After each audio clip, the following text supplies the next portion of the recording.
Action! Minasan, konnichiwa, pau desu.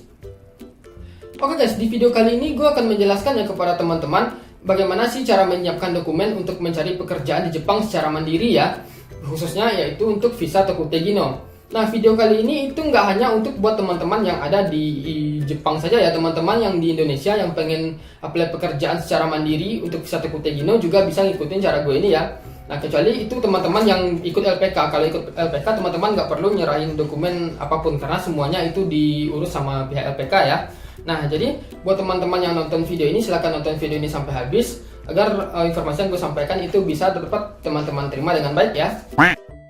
Nah, untuk mengapply pekerjaan di Jepang itu sendiri yang nggak jauh beda ketika teman-teman itu mengapply pekerjaan di Indonesia. Teman-teman itu juga harus menyiapkan dokumen-dokumen tertentu, dokumen-dokumen pendukung yang bisa teman-teman gunakan untuk mengapply pekerjaan.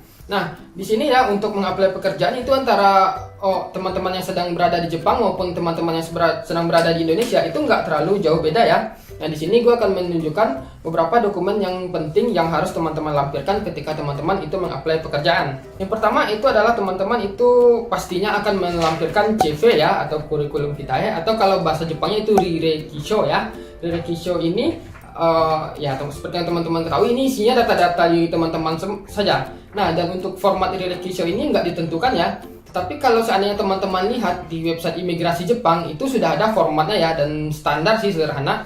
Biasanya kalau gue lihat CV-nya orang Jepang, karena kan di restoran ini juga ada tuh yang ngelamar pekerjaan kan, orang-orang Jepang, dan CV-nya rata-rata seperti ini, nggak jauh beda sih, simpel aja.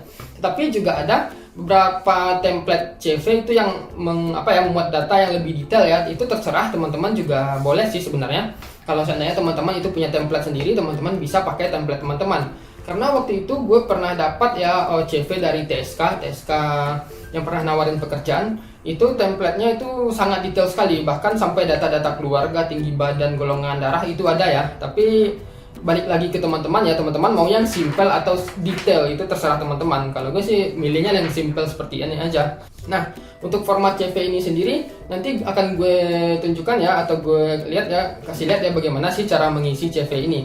Nah, selanjutnya itu yang perlu teman-teman lampirkan itu adalah sertifikat teman-teman ya, SSW.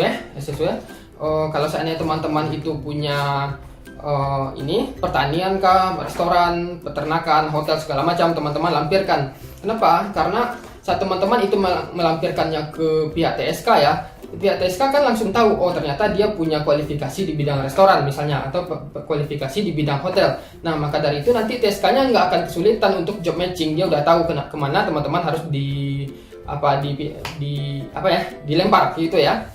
Kalau seandainya teman-teman punya lebih dari satu sertifikat SSW akan lebih bagus lagi, akan lebih mudah untuk proses job matching. Nah, selain itu, selain CV dan sertifikat SSW, yang perlu teman-teman lampirkan itu adalah ini ya, JLPT atau JFT. Karena kan untuk mengapply visa ini Tokutei Gino itu teman-teman harus punya minimal JFT A2 atau JLPT N4 kan. Kalau seandainya teman-teman punya JLPT N4 ke atas itu akan lebih bagus lagi, karena itu akan semakin menarik ya, baik itu bagi pihak TSK maupun pihak perusahaan. Nah, seperti itu. Nah, selanjutnya adalah beberapa dokumen tambahan yang bisa teman-teman lampirkan, yaitu adalah kalau seandainya teman-teman itu yang berada di Jepang, teman-teman itu sebaiknya melampirkan yang namanya ini Hyokachosho ya, agak silau ya.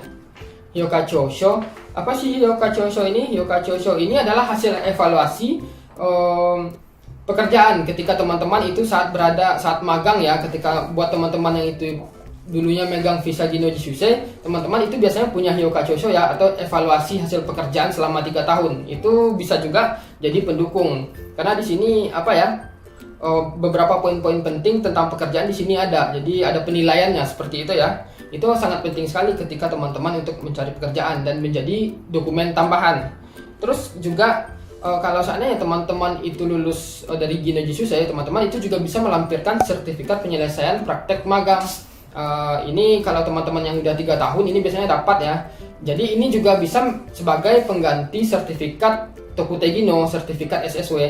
Jadi kalau misalnya teman-teman pengen lanjut di bidang yang sama, teman-teman nggak perlu ikut ujian lagi, bisa lanjut langsung ke Tokutei Gino tanpa harus ikut ujian seperti itu ya. Tapi syaratnya harus di bidang yang sama. sama halnya seperti gue ya, gue itu kan pegangnya bidang building cleaning.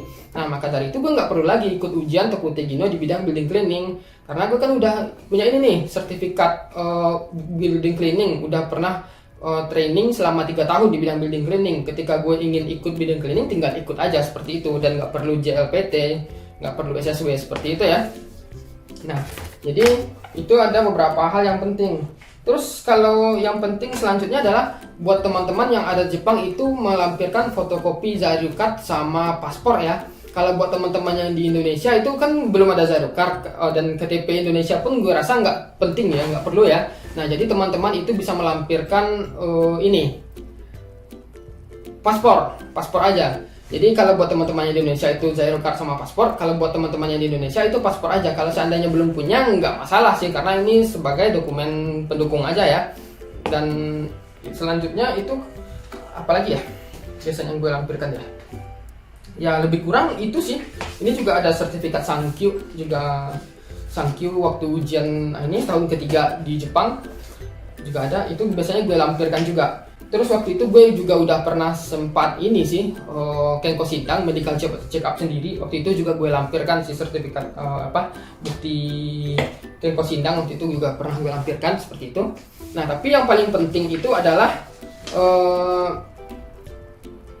empat yang paling penting ya, yaitu ini sertifikat CV, terus sertifikat SSW, terus JLPT atau JFT, terus sama tambahan data diri baik itu paspor ataupun Zairyu Card ya, seperti itu. Nah selanjutnya sekarang di sini gue akan menunjukkan kepada teman-teman yaitu bagaimana cara mengisi CV ya. Ini CV yang gue dapat dari pihak website imigrasinya Jepang. Nah untuk CV sendiri seperti ini ya. Kalau seandainya teman-teman butuh yang pakai format bahasa Indonesia, bentukannya seperti ini. Di sini ada, di sini teman-teman ada apanya ya, data-datanya itu teman-teman tinggal tinggal baca aja dan tinggal isi aja. Nah di sini yang bentuk PDF-nya ya, di sini gue punya bentuk Word-nya di sini. Nah ini yang versi full bahasa Jepang aja. Ini full bahasa Jepang. Kalau yang bahasa Indonesia tadi seperti ini ya. Nah seperti ini ada bahasa Indonesianya buat membantu teman-teman itu, dan ini yang versi bahasa Jepangnya, ini full bahasa Jepang. Nah yang ini itu gue agak sedikit modif ya, karena kan bentukan aslinya seperti ini nih, seperti ini, nggak ada foto. Nah jadi gue modif sedikit, ada foto gitu. Jadi kan, nah biasanya kan kalau kita itu mengapply pekerjaan kan dengan foto, sama halnya di Indonesia. Dan gue lihat pun untuk CV orang Jepang pun dia biasanya lampirin foto, tapi biasanya fotonya di itu aja, di stapler gitu kan, atau ditempel aja di pinggiran CV-nya. Nah jadi di sini sedikit gue modif ya, gue tambah foto, walaupun sebenarnya format dari imigrasinya sendiri nggak ada foto, jadi gue tambah aja gitu ya. Nah di sini gue akan mencontohkan ya bagaimana sih cara mengisi CV untuk mengapply pekerjaan. Di sini gue coba pakai yang apa aja ya, yang format bahasa Jepang aja. Nah di sini kalau teman-teman lihat, di sini ada romaji ya. Kalau romajinya bisa teman-teman isi nama teman-teman sendiri aja seperti ini ya. Seperti ini. Nah kalau foto kan nanti teman-teman bisa tambah aja, tambah belakangan aja sih, bisa sih. Nah selanjutnya ini ya. Kalau teman-teman yang orang Jepang kan pakai katakana, pakai kanji gitu kan. Jadi kalau buat teman-teman itu ditulis apa saja, hiragana saja seperti ini. Nah seperti ini ya. Jadi teman-teman kalau seandainya ini bikin katakananya saja. Terus ini seibetsunya kalau teman-teman laki-laki ya teman-teman pilihnya otoko seperti ini kan, otoko. Kalau teman-teman itu perempuan, teman-teman pilihnya onna ya. Nah ini seperti ini ya, terserah teman-teman. Ini kalau teman-teman perempuan, ini teman-teman kalau laki-laki ya. Terus untuk senenggapinya bisa teman-teman tulis di sini. Ini terserah, ini tahunnya di sini ya, tahun segini, terus bulan segini, terus tanggal segini ya. Nah lebih kurang seperti itu. Nah di sini ada kokuseki-nya ya, kokuseki. Nah kokusekinya ini tempat asalnya, negara asal teman-teman itu Indonesia ya, jadi tulis aja Indonesia seperti ini. Nah di sini bahasa yang teman-teman pelajari atau teman-teman bisanya bahasa apa. Di sini ada Nihongo, ada bahasa Jepang, bahasa Jepang ya Nihongo, terus ada Eigo, bahasa Inggris, terus ada Indonesia Go. Terus di sini adalah alamat tempat teman tinggal. Kalau teman-teman tinggal di Indonesia berarti isikan alamat di Indonesia. Kalau teman-teman tinggal di Jepang artinya isi di Jepang ya. Kalau gue kan tinggalnya itu di Fukuoka Ken kan, jadi Jadi di sini gue bisa isi Fukuoka Ken, Kitakyushu, pokoknya lengkap lah seperti itu sampai alamatnya. Nah di sini juga ada nomor telepon ya, nomor telepon juga bisa teman-teman isi di sini seperti ini. Nah terus ini apa? Gakureki, ini pendidikan terakhir ya. Apaan sih pendidikan terakhir teman-teman itu? Ini lulusannya ya, lulus ya. Jadi di sini bisa teman-teman bikin lulus teman-teman itu misalnya di sini entahkah itu SMK atau itu SMA atau universitas, itu terserah ya. Nah kalau seandainya teman-teman itu lulusan SMK, teman-teman itu bisa pilih di sini Senmon Gakko ya, bisa tulis Senmon Gakko gitu. Gakko. Nah seperti ini ya. Atau kalau seandainya teman-teman itu lulusan SMA, bisa pilih Kouto Gakko ya. Kouto Gakko ini. Atau kalau seandainya teman-teman itu lulusan universitas, bikinnya Daigaku ya. Daigaku. Nih, ini untuk universitas ya. Nah, seperti itu. Terus ini apa? Kalau seandainya teman-teman itu pernah tinggal di Jepang, ini apa ya, isi data-datanya. Tinggal kalau gue kan selama 3 tahun, waktu itu tinggal selama 3 tahun di sini, tinggal sebagai Gino Jisuse ya. Terus di sini nama perusahaan gue yang lama, terus ini nama Kumiya ya, seperti itu. Nah, ini aja. Terus nanti pilih isi tanggal, ini tulis tangan juga nggak apa.